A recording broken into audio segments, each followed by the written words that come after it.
নমস্কার, চলে এলাম আরেকটি ব্লগ নিয়ে।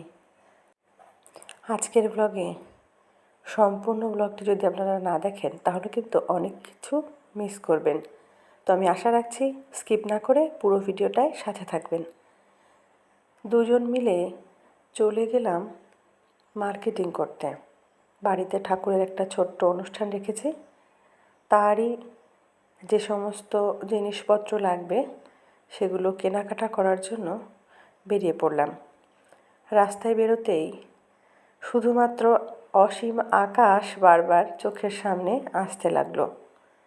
আকাশটা আজ বৃষ্টি হওয়ার পরে বেশ সুন্দর লাগছে। সেই জন্য টুকরো টুকরো মেঘ দিয়েই কিন্তু আমাদের যাত্রা শুরু হলো।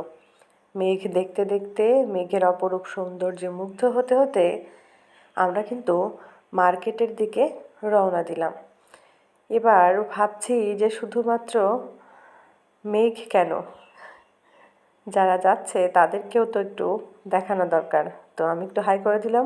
ইনি হচ্ছেন আমার পার্টনার, আমাদের ভাইজি হয়, আমাকে কাকিমা বলে ডাকে, নামেই শুধু কাকিমা। আমরা খুব ভালো বন্ধু। আসলে অসমবয়সী বন্ধুত্বগুলো অনেক বেশি কিন্তু সুন্দর হয়। তাদের থেকে অনেক ধরনের শিক্ষা নেওয়া যায় জীবন থেকে। আমার যেমন একদম ছোট্ট বাচ্চা বন্ধু আছে, তেমনি কিন্তু বয়স্ক মানুষ আছেন কিছু, যারা আমার প্রোফাইল নিয়মিত দেখেন, আমার ভিডিও দেখেন, তারা নিশ্চয়ই দেখে থাকবেন। আমার অনেক পুরনো বান্ধবী আছে, মানে পুরনো বলতে প্রবীণ বান্ধবী, অনেক বয়স্ক, 60-70-এর ঊর্ধ্বে এমন অনেক বান্ধবী আছে। যাই হোক, তাদের সাথে আর একদিন ইন্ট্রোডিউস করাবো। আমরা কিন্তু প্রায় মার্কেটের কাছাকাছি চলে এসেছি।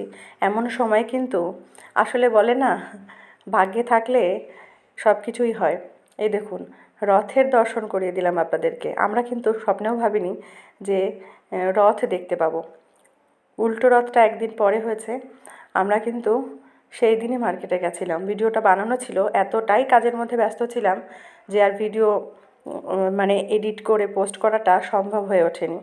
যাই হোক, ধীরে ধীরে জয় জগন্নাথ বলতে বলতে আমরাও কিন্তু এগিয়ে চললাম মার্কেটের পথে। পৌঁছে গেছি মার্কেটে। এখান থেকে কেনাকাটা করব। আমাদের মসলন্দপুরের মার্কেটটা কিন্তু বেশ বড়, সব কিছু হাতের নাগালে পাওয়া যায়। দুজনে মিলে চলে গেলাম। আপনাদেরকে একটু দেখাই। আমাদের কিন্তু খিচুড়ি আর পায়েসের অ্যারেঞ্জমেন্ট, তার জন্য যে সমস্ত, আর তার সাথে মিষ্টি বা এমনি পুজোর যে সামগ্রীগুলো লাগে সেগুলো। তো যাই হোক, দুজনে মিলে মার্কেটিং কিন্তু করেই ফেললাম। এবার ভাবছি আমাদের পেটে কিন্তু ছুঁচো ডন মারছে। বাচ্চাটা কিন্তু বাড়ি থেকেই বলেছিল ফুচকা খাওয়ার কথা। তো যাই হোক, চলে এসেছি। ফুচকা খাওয়ার আগে আমি একটু ডালের বড়া কিনে নিলাম।